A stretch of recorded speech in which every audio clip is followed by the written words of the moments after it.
ខ្ញុំឈ្មោះឈឿនសិពេចបច្ចុប្បន្នធ្វើការងារនៅក្លឹបមកកន្លែងដែលកាន់ផ្នែករដ្ឋបាលហើយនិងគណនេយ្យដើម្បី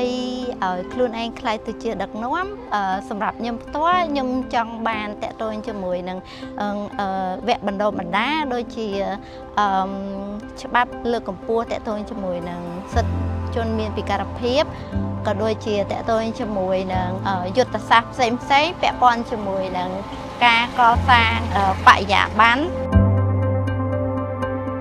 ខ្ញុំចង់ផ្លាស់ប្ដូរពាក់ព័ន្ធជាមួយនឹងការផ្ដល់ឱកាសដល់អ្នកដែលមានពិការភាពជាពិសេសស្ត្រីដែលមានពិការភាពក្នុងការចូលរួមនៅក្នុងសង្គមឲ្យកាន់តែច្រើនឡើង